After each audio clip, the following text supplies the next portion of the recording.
Bismillah, kita mulai insya Allah ya. Suara saya kedengeran di teman-teman semuanya. Terdengar, Pak Ustadz.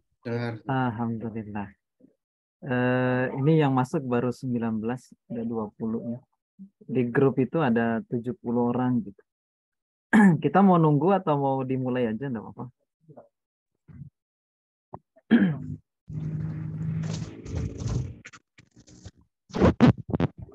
Sambil kita mulai aja ya, karena akad kita kan jam 4 ya. Nanti yang lain insya Allah bisa menyusul. Bismillahirrahmanirrahim. Assalamualaikum warahmatullahi wabarakatuh. Bismillahirrahmanirrahim. Alhamdulillahi rabbil alamin. Allahumma salli ala sayyidina Muhammad wa ala alihi wa sahbihi ajma'in. Allahumma gfir li ustadina wa li walidayh wa li masyayikh wa li jami'il muslimina wal muslimat wal mu'minina wal mu'minat. Amin ya rabbal alamin. Bapak Ibu semuanya, teman-teman sekalian, insya Allah ini pertemuan perdana kita untuk di kelas bahasa Arab dasar sebenarnya. Dan metode yang kita gunakan adalah metode Al-Munir. Saya juga dulu awal belajar ini tuh sama dengan metode Al-Munir juga bersama dengan Ustaz Ja'far dulu, penulis bukunya langsung. Tepatnya dulu di Bandung ya. Saya di Semarang, jadi jadi kalau ditanya pusatnya di mana, di Bandung gitu, karena Ustaz Ja'far di sana, beliau juga aktif mengajar di sana, tapi saya di Semarang. Saya asli dari Sulawesi, tepatnya di Kendari ya. Jadi kalau tadi ada yang dari Kendari, salam dari saya, satu daerah ya, saya juga dari Kendari. Saya merantau 2013 ke Semarang dan sekarang aktif mengajar. Dan insya Allah teman-teman sekalian akan semoga kita bisa menyelesaikan Al-Munir 1 ini. Rencana mungkin targetnya sekitar 6 bulan bisa selesai. Kalaupun pertemuannya sepekan 1 kali. Nanti kita akan bagi menjadi 3 sesi. Ada 1A, ada 1B, dan nanti 1C. Insya Allah materinya mudah kalau teman-teman istiqomah mengikuti. Jadi bahasa Arab itu kalau misalnya teman-teman nggak ngikutin satu pertemuan, itu nanti bingung kesananya. Memang modelnya bahasa Arab itu begitu. Karena antara satu materi dengan materi yang lain itu dia saling berkaitan antara satu dengan yang lain.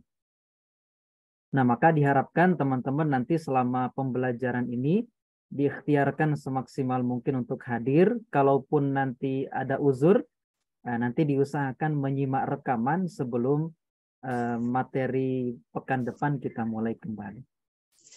Nah, baik. Saya anggap di sini semuanya kita sama-sama dari nol ya. Jadi bagi yang sudah pernah belajar, mungkin insya Allah ini materi yang cukup mudah seperti itu.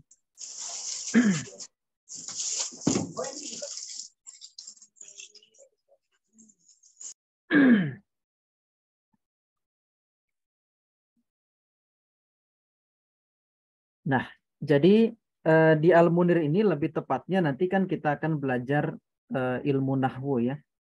Jadi apa sih ilmu nahwu itu? Jadi kita coba untuk memahami apa sih yang pengen kita pelajari seperti itu.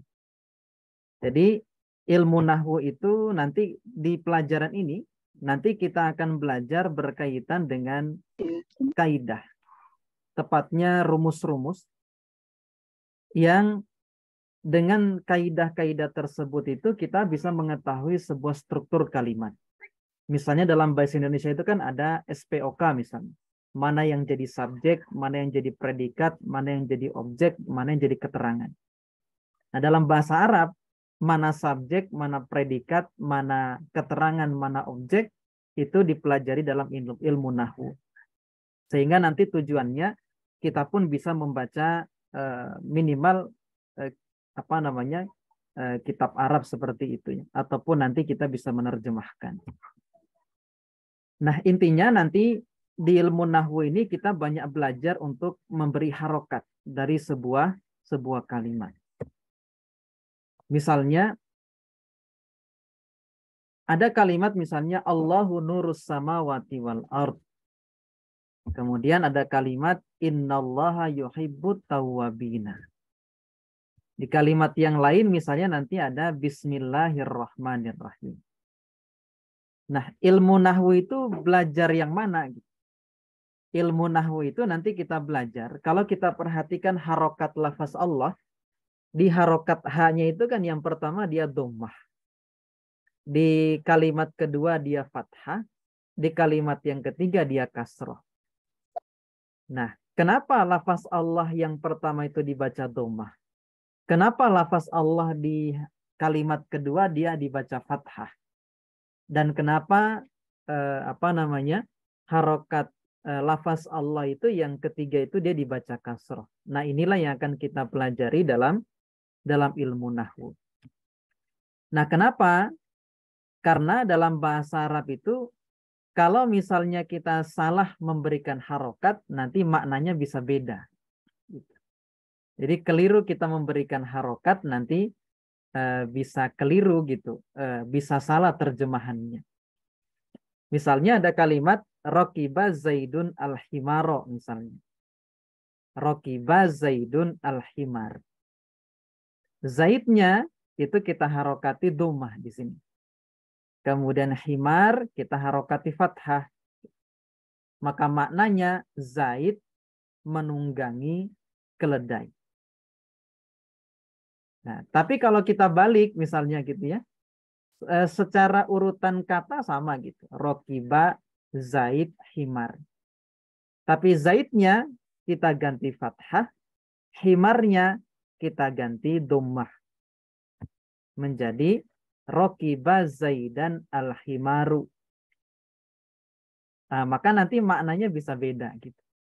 Kalau Rokiba Zaidun al-himar maknanya Zaid menunggangi keledai. Jika kita balik harokatnya maka menjadi Rokiba Zaidan al-himaru. Maka terjemahannya keledai menunggangi Zaid. Nah, jadi ini sekedar pengantar. Jadi pentingnya ilmu nahwu itu supaya nanti tepat kita memberikan harokat dalam sebuah kalimat. Supaya nanti kita pun tidak salah membaca gitu.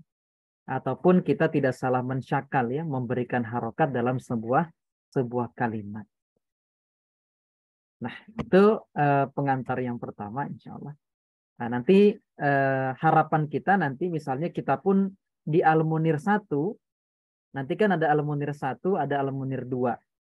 Harapannya nanti di Al-Munir 1 teman-teman bisa membaca kalimat pendek yang seperti ini gitu. Mau dibaca apa nih kan nggak ada harokatnya semua seperti itu. Nah, kalau nanti teman-teman sudah belajar gitu ya, sudah belajar nanti teman-teman pun bisa baca bahwa kalimat yang pendek seperti ini pasti akan dibaca yadhabu Zaidun ila baiti Muhammadin ba'dal maghribi. Nah, kenapa dibaca seperti itu? Tentunya setelah melewati yang namanya proses belajar insya Allah. Jadi di Al-Munir 1 nanti kita sampai di situ. Minimal kita bisa baca kalimat-kalimat pendek yang berbahasa Arab. Nanti kalau mau tambah panjang kalimatnya nanti di Al-Munir 2 insya Allah. Di Al-Munir 2 nanti teman-teman bakalan banyak dapat kalimat karena di bukunya Ustaz Ja'far ini banyak sekali contoh-contoh di sana seperti itu. Nah, itu sekedar pengantar. Teman-teman yang masih aktif suaranya nanti dicek. Nah, sekarang kita masuk ke materi yang untuk hari ini ya.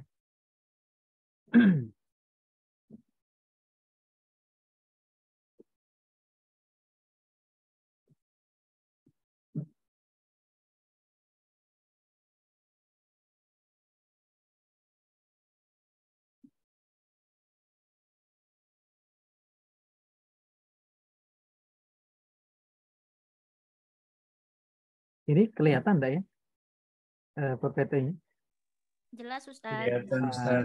Jelas. Jelas, Ustaz. Baik. Nah, kita akan mulai dari membahas pembagian kata. Nanti kalau waktunya masih cukup, nanti insya Allah kita bahas sampai dengan isim yang mu'rab. Nah, kalimat sempurna dalam bahasa Arab itu kan dia disebut dengan jumlah. Jadi ada kalimat sempurna, ada kalimat, ada kata. Nah, kalimat sempurna dalam bahasa Arab dia disebut dengan jumlah. Sementara kata di dalam bahasa Arab itu disebut dengan al-kalimah. Jadi memang berbeda dengan bahasa Indonesia. Kalau kalimah dalam bahasa Indonesia kan ya kalimat seperti itu. Tapi kalau misalnya dalam bahasa Arab, kalimat itu bahasa Arabnya jumlah. Sementara kata di dalam bahasa Arab itu bahasa Arabnya adalah al-kalimah. Contoh kalimat sempurna misalnya, ibu pergi ke pasar. Nah, kenapa dia disebut kalimat sempurna? Karena ketika orang mendengar kalimat ini, orang paham seperti itu.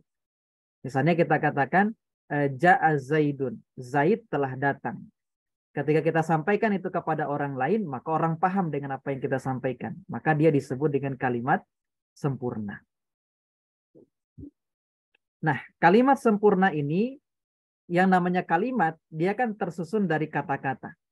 Maka ibu ini adalah kata, pergi ini juga termasuk kata, ke ini juga termasuk kata, pasar juga termasuk kata. Nah, maka di awal ini kita akan mulai belajar tentang pembagian kata terlebih dahulu, sebelum kita menyusun kalimat nanti. Kata di dalam bahasa Arab itu hanya dibagi menjadi 3 saja. Yang pertama dia adalah isim. Isim itu biasa kita terjemahkan sebagai kata benda. Sebenarnya kalau terjemahan aslinya kan bukan hanya kata benda seperti itu. Tapi untuk memudahkan kita memahami isim ini, pengantarnya adalah isim itu juga biasa disebut dengan kata benda.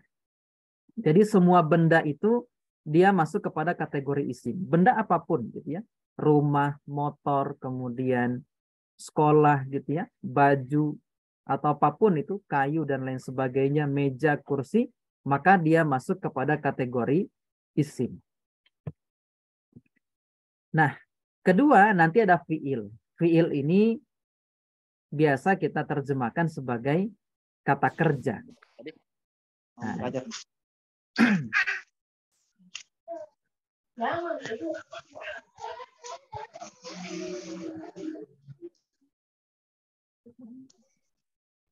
yang masih aktif suaranya matiin dulu ya. Nyarinya susah soalnya mau di mute. Nah, jadi kalau nanti ada kata-kata yang bermakna sebuah pekerjaan atau aktivitas, berarti dia tidak masuk kategori isim, tapi dia masuk kategori fiil. Misalnya apa kata kerja tuh? Membaca ya, kemudian duduk, berdiri, berlari, tidur misalnya, atau memasak, berenang dan lain sebagainya. Berarti kata-kata model seperti itu nanti dia masuk kepada kategori fiil. Yang ketiga ada huruf. Nah, huruf itu biasa kita terjemahkan sebagai kata sambung gitu. Nah, dalam kalimat sempurna mesti dia tersusun dari minimal isim dan fiil atau isim plus isim nanti. Misalnya ibu pergi ke pasar, kalau kita bedah nih kalimat ibu pergi ke pasar, maka ibu ini kan dia adalah isim. Pergi ini kan kata kerja, berarti dia fiil. Ke ini kan kata sambung, maka dia termasuk kategori huruf. Pasar ini juga termasuk kategori isim. Nah, isim itu apa gitu ya? Nah, isim itu adalah kata yang menunjukkan kepada benda. Jadi semua benda itu, mau benda langit, mau yang ada di bumi, dia masuk kepada kategori isim. Ya. Jadi benda itu semuanya masuk kepada kategori isim. Nama orang semuanya masuk kepada kategori isim, gitu ya. Mau nama orang Arab atau orang Indonesia, dia masuk kepada kategori isim. Kemudian nama binatang, nanti dia juga masuk kepada kategori isim. Gitu. Kemudian bagian tubuh kita, ini juga termasuk kategori isim. Nama tempat, nah, semua nama daerah, baik yang sampai di dusun gitu ya, sampai urusan negara itu, dia masuk kepada kategori isim. Jadi isim ini lebih kompleks dia, lebih luas pembahasannya gitu, lebih luas pengkategoriannya. Nah, contoh misalnya isim itu apa? Misalnya nama orang Muhammad, nama orang lagi Maryam, misalnya. Ustadzun, profesi ya, Ustadz juga termasuk kategori isim. Kitabun, benda ya, buku, masuk kategori isim. Hisonun, kuda, hewan atau binatang, dia masuk kepada kategori isim. Syamsun, matahari, benda langit ya, dia masuk kepada kategori isim. Kemudian isim nanti punya tanda. Jadi kalau teman-teman bingung gitu, belum tahu terjemahannya, apa tanda-tandanya isim? Satu, dia berakhiran tanwin. Jadi nanti kalau teman-teman pas baca Quran, banyak teteh di sini mah. Aduh, urungit. Ayo. Iya. Hap. Hap, aduh. Nuhunnya teteh-teteh. Ayo. Dah. Masya Allah. Baik, nah, kita lanjut. Jadi kalau dia berakhiran tanwin, maka dia pasti isim. Karena fiil nggak boleh pakai tanwin. Kemudian huruf juga nggak pakai tanwin. Jadi tanwin itu hanya ada pada isim saja. Misalnya nanti kalau teman-teman baca di Quran gitu ya, pas lagi ngaji bisa mulai tuh, mulai mengkategorisasi mana isim, fiil, huruf gitu ya. Kalau isim tanda-tandanya dia pakai tanwin. Nah, misalnya apa? Muhammadun, Muhammadun kan pakai tanwin. Kemudian tilmidun, murid, ini juga pakai tanwin. Ustadzun pakai tanwin juga. Kitabun pakai tanwin. Hisonun pakai tanwin. Syamsun juga pakai tanwin. Nah, tanda kedua dia diawali alif lam. Jadi kalau isim itu diawali alif lam pasti akhirannya bukan tanwin. Karena alif lam dan tanwin itu saling bertolak belakang. Kalau nggak ada alif lam ada tanwin, kalau ada alif lam nggak mungkin bertanwin akhirnya. Jadi isim itu salah satu tandanya nanti dia diawali pakai alif lam. Misalnya an-najmu, bintang, kan diawali pakai alif lam, di awalnya najm, bintang. At-tilmidhu juga diawali pakai alif lam. Al-ustadhu diawali pakai alif lam. Al-kitabu diawali pakai alif lam. Al-hisanu diawali pakai alif lam. Asy-syamsu diawali pakai alif lam. Nah, ini isim. Jadi sebenarnya isim itu punya 5 tanda. Cuman 3 tanda yang lain agak sulit untuk difikirkan di awal. Nah, nanti saja insya Allah. Jadi yang lebih mudahnya nanti isim itu bisa dikenali dari 2 tanda ini. Dia diawali alif lam atau dia berakhiran tanwin. Atau kalau teman-teman misalnya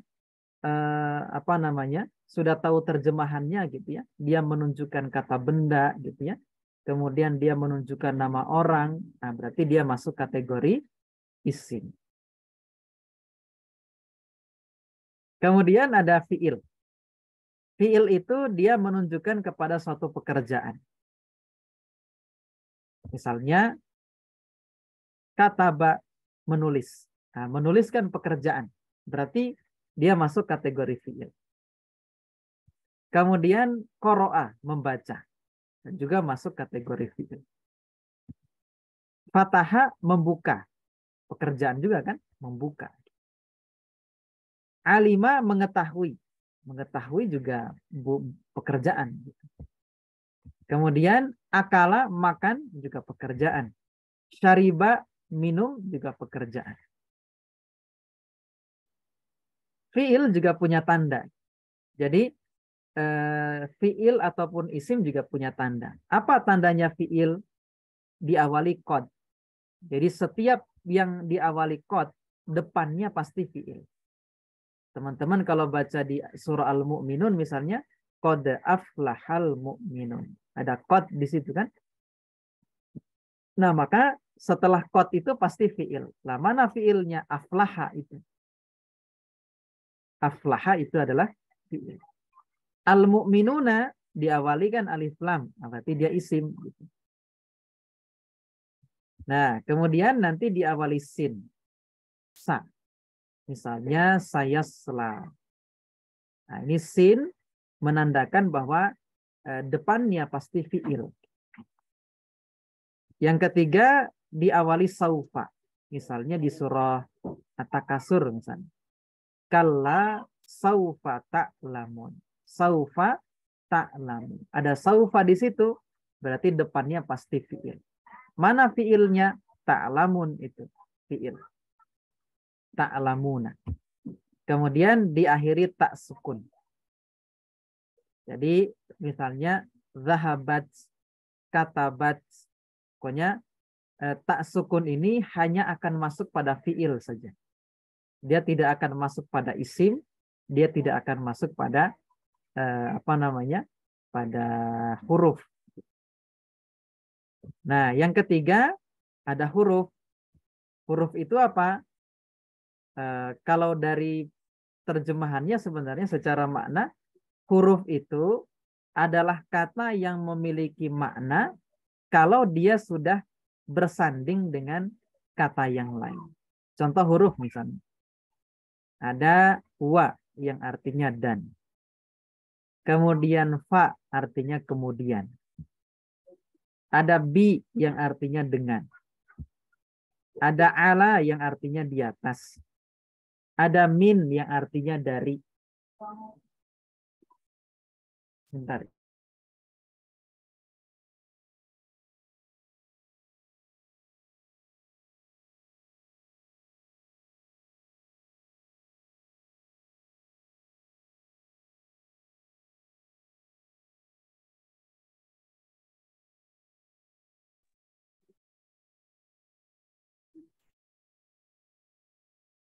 Baik, kita lanjutkan. Kemudian ada li yang artinya milik.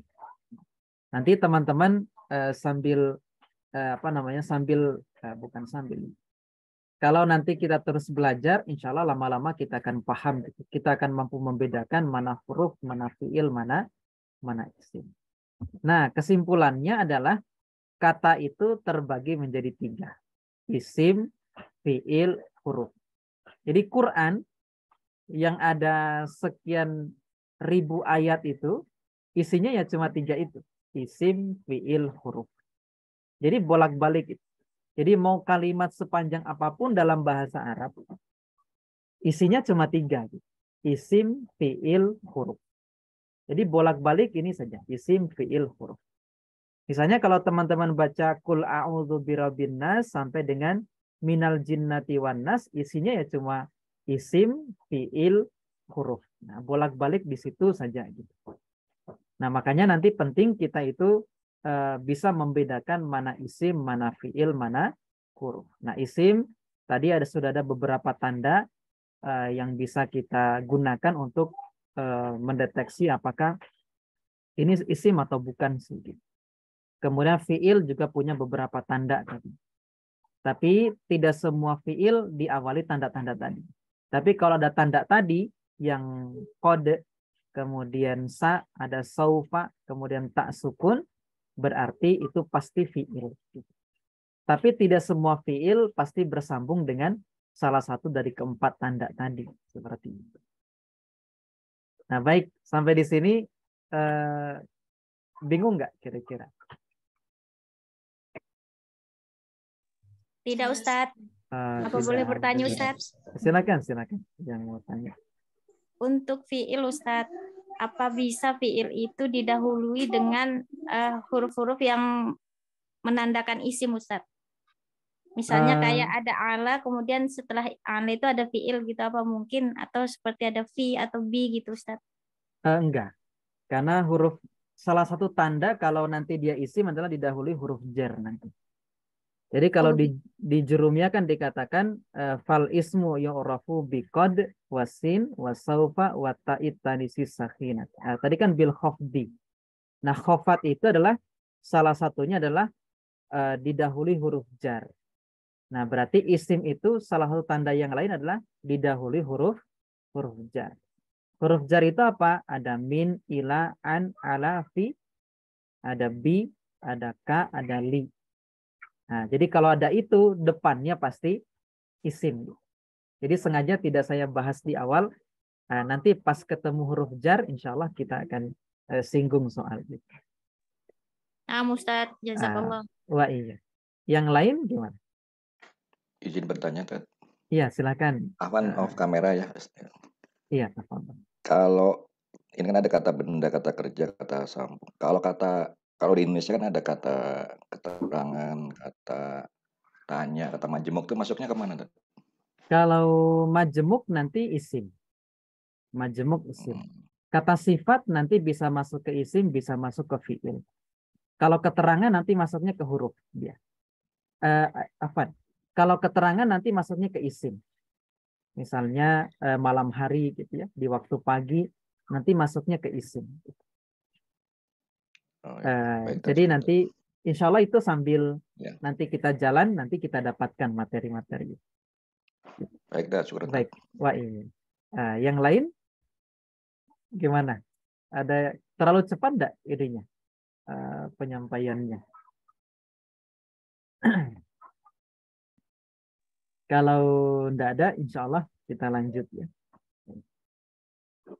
Nah, kemudian setelah kita mengetahui bahwa kata itu kan nanti ada isim, fi'il, huruf.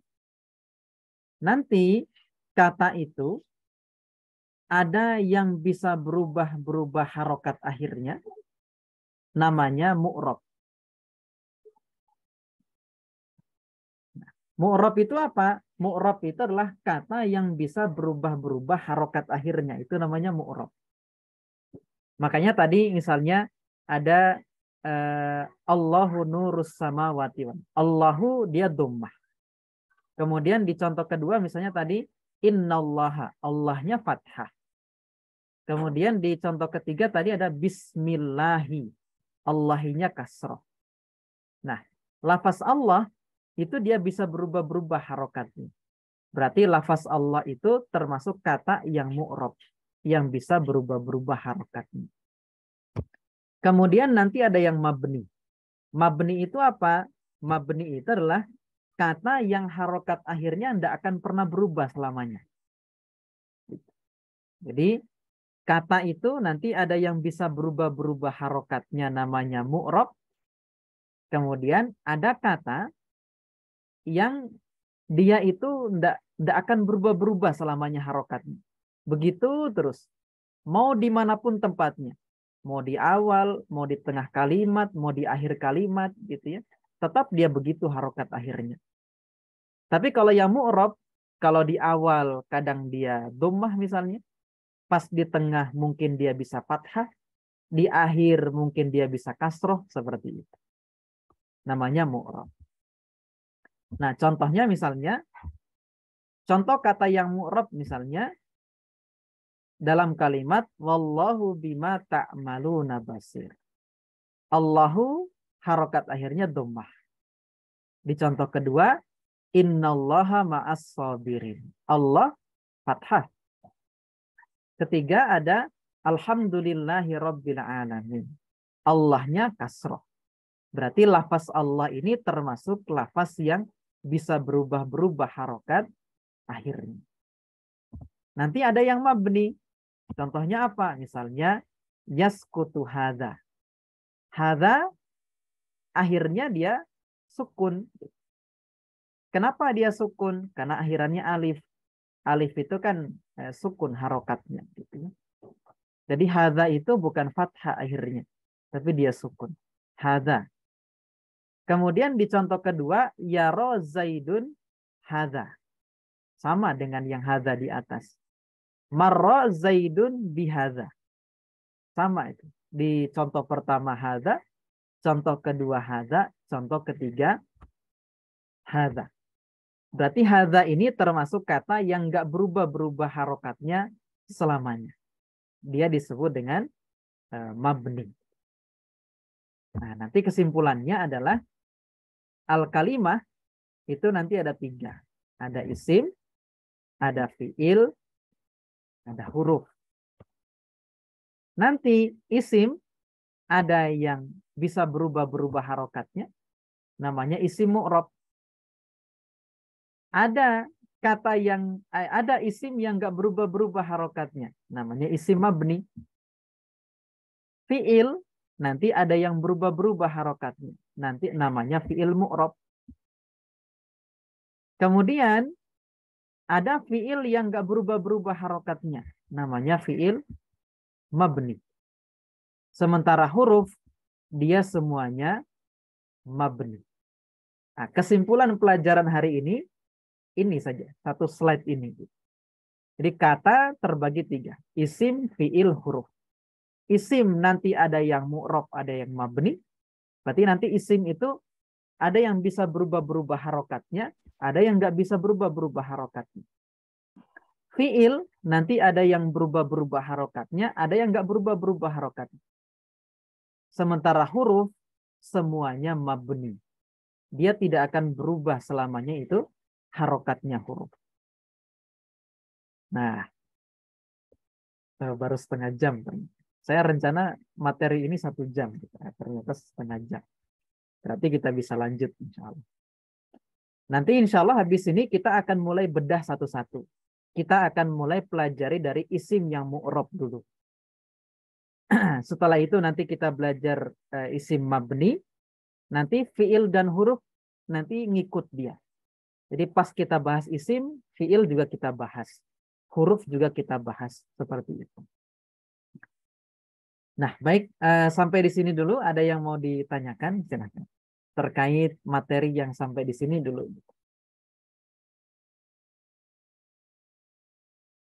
Nah, insya Allah nanti materinya saya share di grup ya. Nanti buat murojaahnya teman-teman di rumah. Gimana? Ada yang mau ditanyakan?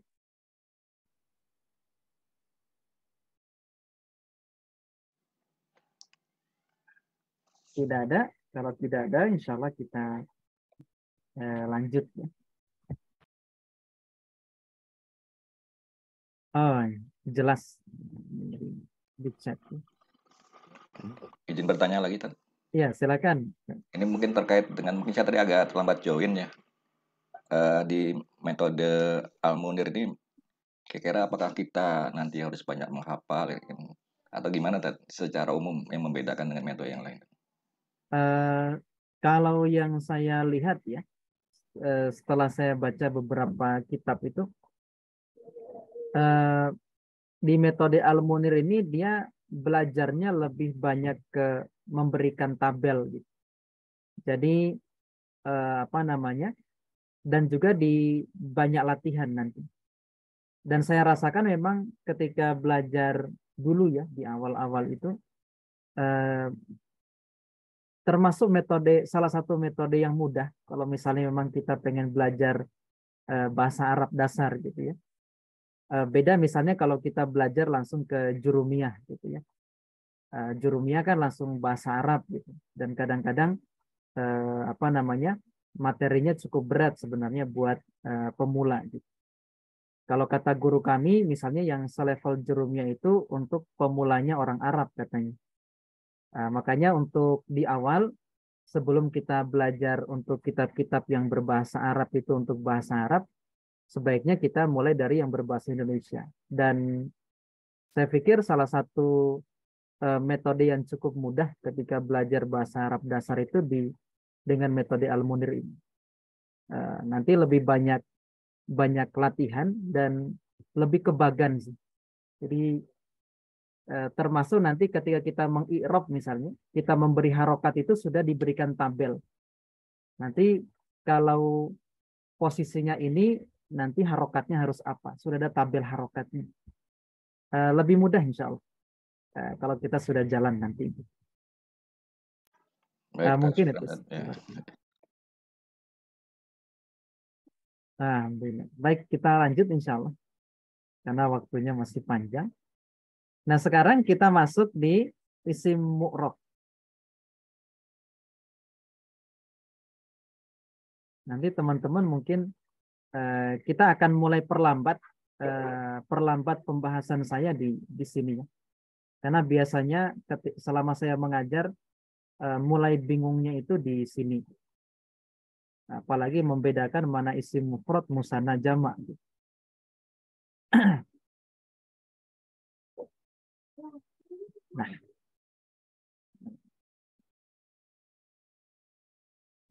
Nah, baik.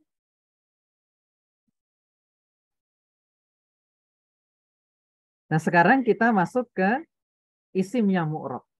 Tadi kan kata terbagi 3 kan? Isim, fi'il, huruf.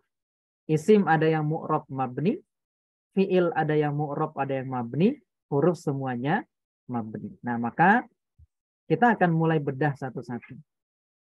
Kita akan mulai belajar dari isim yang mu'rab dulu. Nah, ini kesimpulannya. Nah, isim yang mu'rab itu apa saja? Ada 5 nanti. Isim yang mu'rab itu nanti ada 5.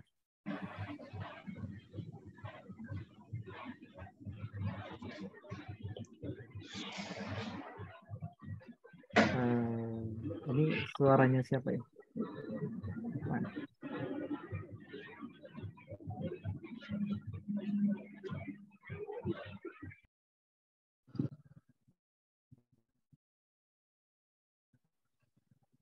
Nah, apa saja isim yang mu'rab itu? 1 ada isim mufrad. 2 nanti ada musanna. 3 nanti ada jamak mudzakkar salim. 4 ada jamak muannas salim. Dan yang kelima nanti ada jamak taksir. Nah, ini ada 5 isim yang bisa berubah-berubah harokat akhirnya. Ada isim mufrad, musanna, jamak mudzakkar salim, jamak muannas salim, dan yang terakhir ada jamak taksir. Nah, kita bedah satu-satu insya Allah. Isim mufrad itu apa? Isim mufrad itu adalah kata atau isim yang menunjukkan kepada jumlah 1. Nanti isim mufrad ini bisa digunakan untuk yang berjenis laki-laki atau dia berjenis perempuan. Contoh misalnya, isim mufrad maktabatun. Maktabatun ini termasuk isim mufrad. Saburatun ini juga isim mufrad. Muslimun isim mufrad. Muslimatun juga isim mufrad. Mujahidun dia juga termasuk isim mufrad. Nah, isim mufrad ini dia nggak punya tanda. Nanti kalau musanna dia punya tanda. Harus ada tanda itu baru bisa disebut musanna. Jamak mudzakkar salim punya tanda nanti.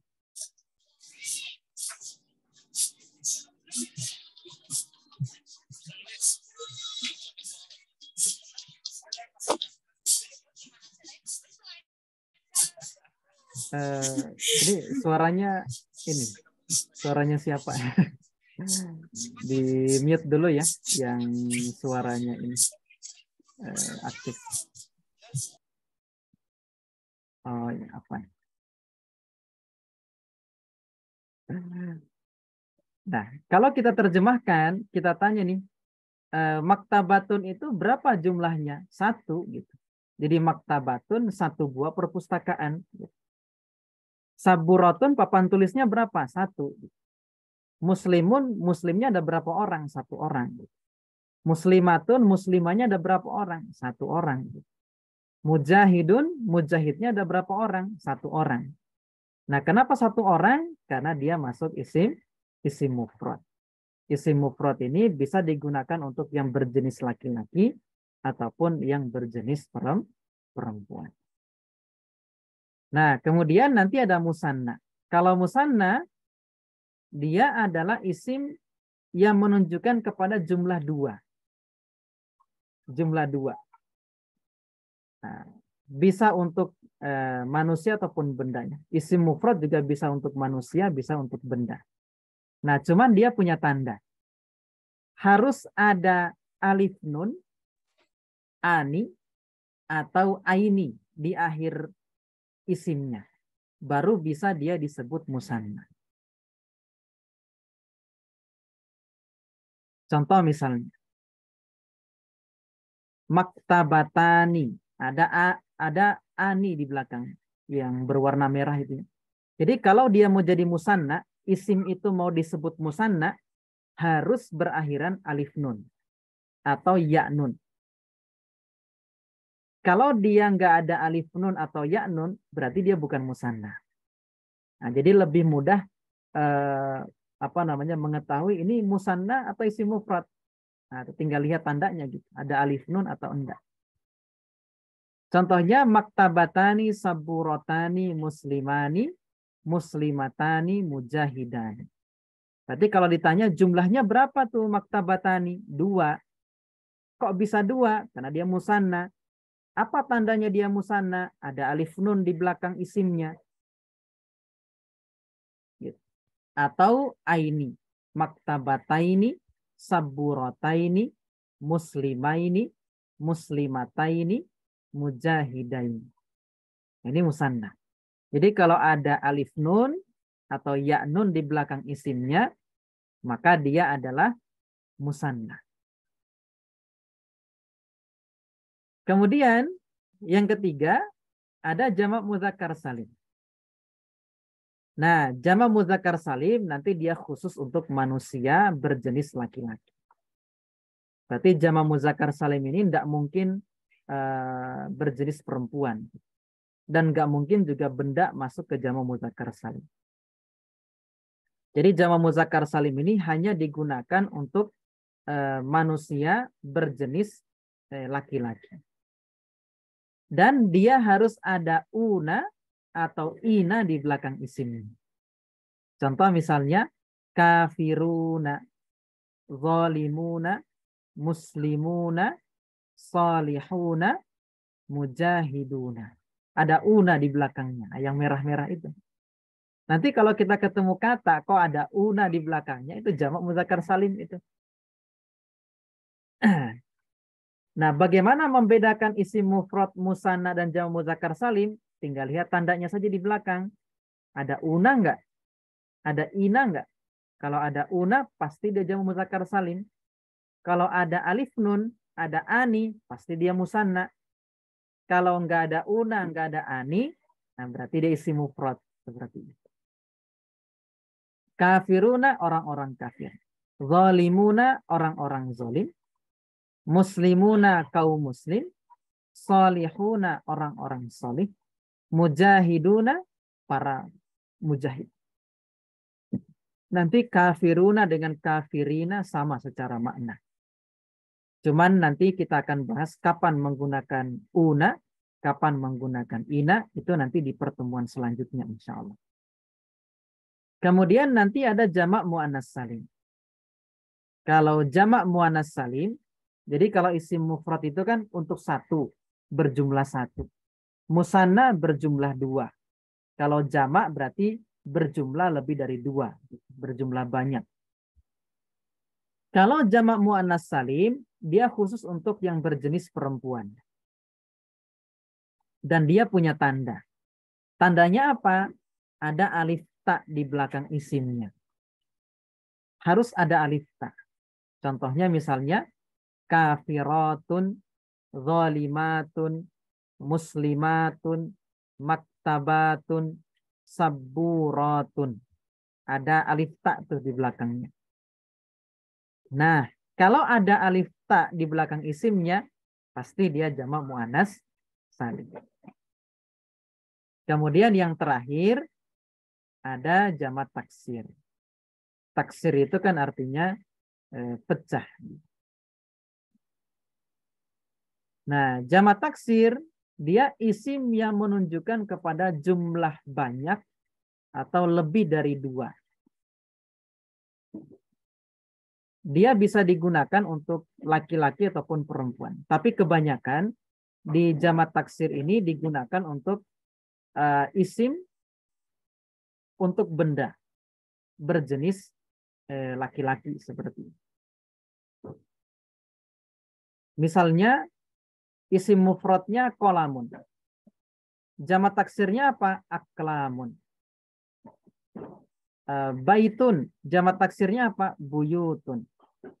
Babun, isim mufradnya, jamak taksirnya abwabun.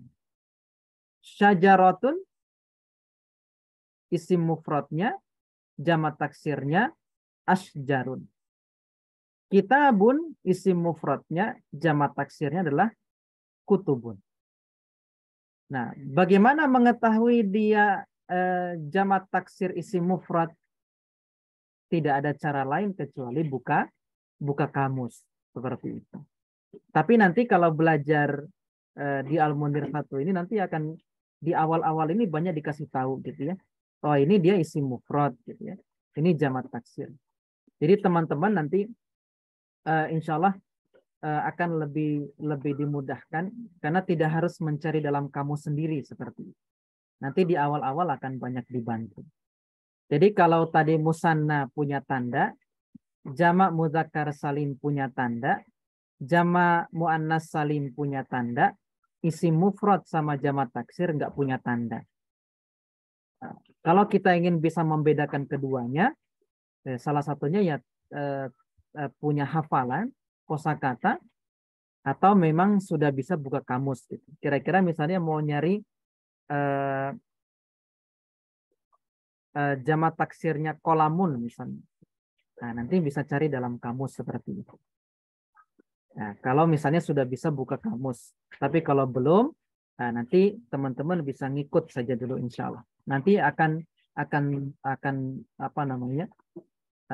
Nanti lebih mudah insya Allah untuk bisa membedakan seperti itu. Nah, kemudian bagaimana cara menentukan jenis isim mu'rab gitu ya? Kalau nanti ada ani di belakang isimnya atau ina atau aini di belakang isimnya, maka dia musanna. Jika di belakangnya ada una atau ina, maka isim tersebut adalah jamak mudzakkar salim. Jika di belakang isimnya ada alif ta, maka isim tersebut adalah jamak muannas salim. Jika yang di atas itu tidak ada, kemungkinannya cuma 2. Dia isim mufrad atau jamak taksir. Untuk menentukan apakah dia isim mufrad atau jamak taksir, maka kita perlu melihat kamus. Nah, sekarang kita latihan.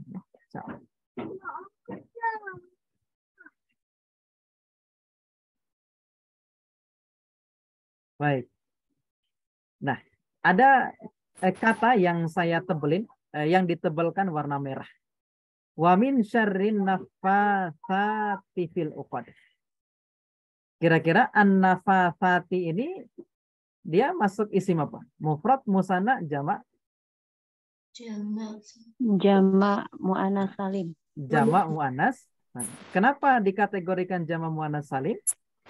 Ada alif ta. Ada alif ta di belakangnya. Nah, jadi di belakangnya kan nggak ada ani atau aini, berarti bukan musanna. Di belakangnya nggak ada una atau ina, berarti bukan jamak mudzakkar salim. Nah, di belakangnya ada alif ta, an-nafatsati. Maka dia jamak muannas salim.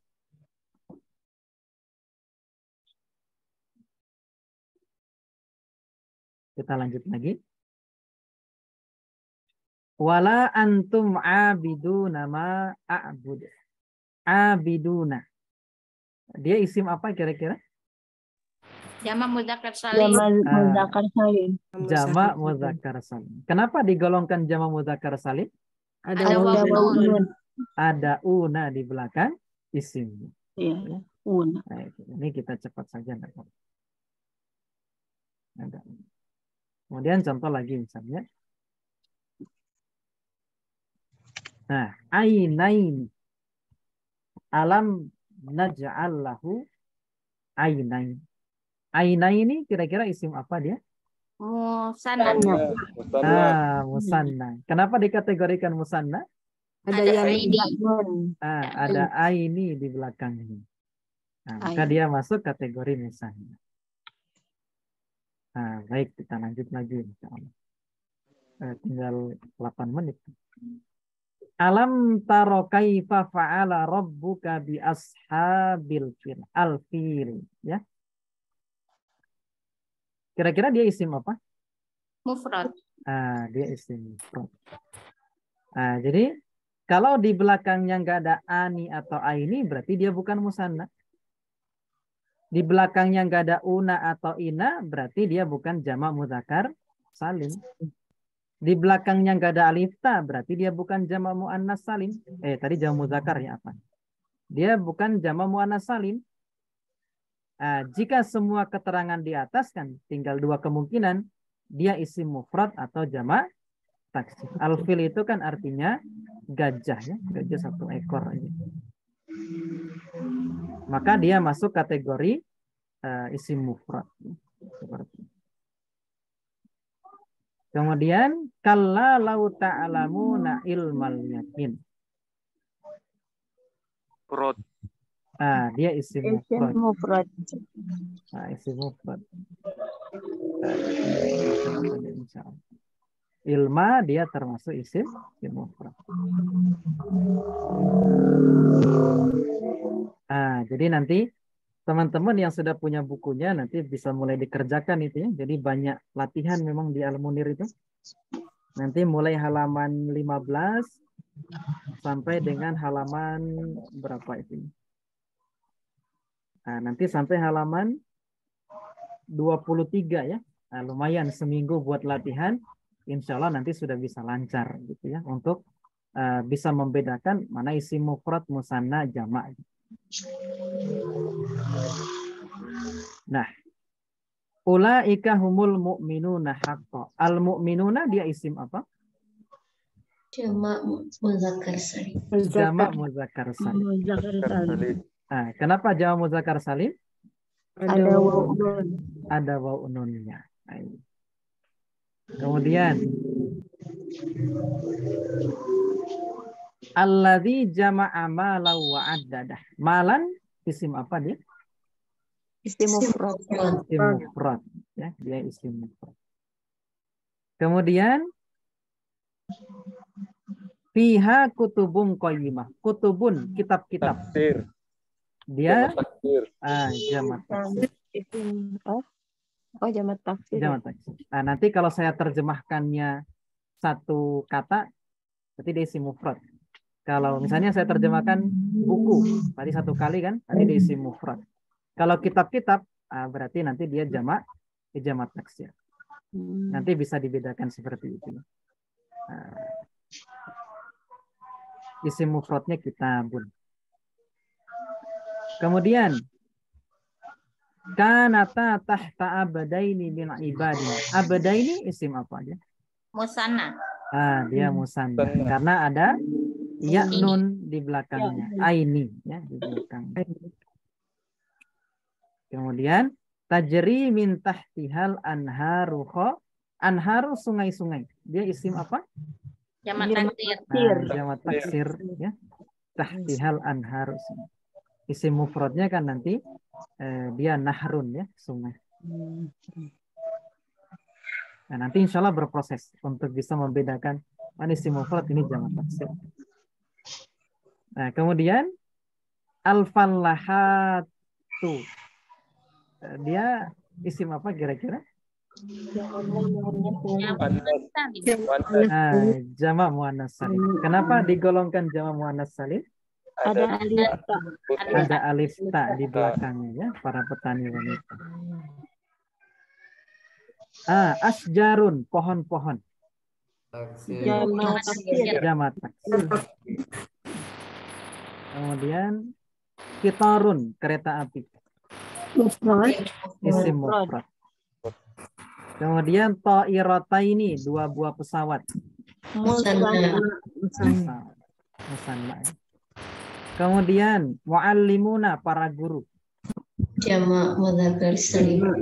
Jamak mudzakkar salim. Tabibani, 2 orang dokter. Sanna. Musanna. Berikutnya rusulun, para rasul. Jamak taksir. Jamak taksir. Tulabun, para siswa. Jamak Jamak taksir. taksir. Jamak taksir. Ini banyak banget. Baik. Rabbus samawati. As-samawati isim apa? Muhammad salim. Jamak muannas salim. As-sabirina. Jamak Jamak mudzakkar salim. Jamak mudzakkar salim. Yasdurun nasu ashtata liyurau a'malahum. Amal-amal. A'mala. Taksir. Jamak taksir. Alhamdulillah. Materinya selesai. Nah, itu ya. Jadi mungkin pengantar hari ini seperti itu. Ada yang kesulitan? Disampaikan aja kalau kesulitan. Mau bertanya. Gimana? Silahkan. Ini materinya nanti di-share di grup ya Ustadz. Ana mau tulis. Boleh. Nanti saya langsung share di grup. Nanti teman-teman bisa print gitu ya buat latihan-latihan di rumah. Syukran Ustadz. Gitu. Yang lain ada yang mau minta materi juga? Insya Allah cukup 1. Baik, insya Allah nanti saya share di grup gitu ya. Jadi insya Allah teman-teman semuanya nanti belajar itu memang yang penting istiqomah. Itu. Wah iya. Istiqomah itu paling penting di situ ya. Jadi insya Allah pertemuan kita kan sepekan sekali. Jadi selama sepekan ini nanti teman-teman bisa ngerjain tugas sampai halaman 20 berapa tadi? 23. 23 ya. Jadi mulai latihan-latihan. Nanti kalau teman-teman misalnya bingung terjemahan, nanti pakai kamus online aja nggak apa-apa. Nggak harus pakai kamus Al-Munawir atau Mahmud Yunus dulu. Untuk memudahkan ya, biar cepat, pakai kamus online saja. Ada banyak model, bukan model ya, banyak aplikasi kamus online itu. Nanti bisa di-download, kemudian digunakan. Kalau di kamus online kan tinggal, misalnya mau cari arti kolamun gitu.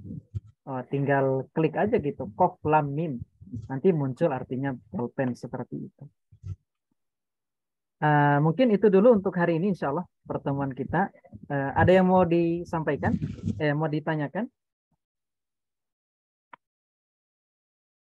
Ini yang di Kendari sudah maghrib ya, sudah jam 6 di sana.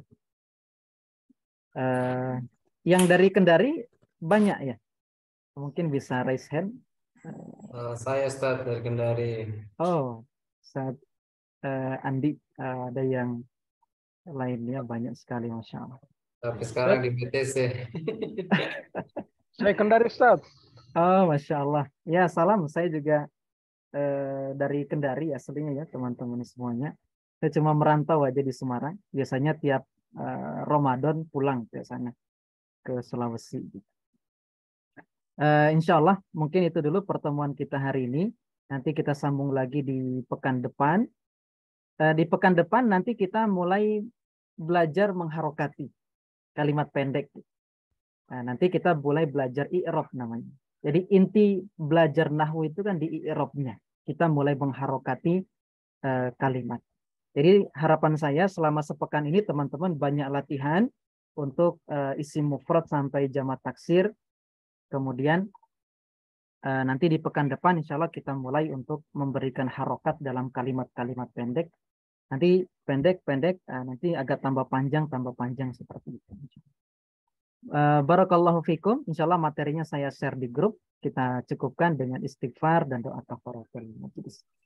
Astaghfirullahaladzim. Subhanakallahumma hamdika asyhadu an la ilaha illa anta astaghfiruka wa atubu ilaik. Wassalamualaikum warahmatullahi wabarakatuh. Waalaikumsalam Waalaikumsalam warahmatullahi warahmatullahi wabarakatuh. Wa iyyakum ajma'in. Assalamualaikum warahmatullahi wabarakatuh. Wa iyyakum ajma'in. Saya tutup ya, Afan.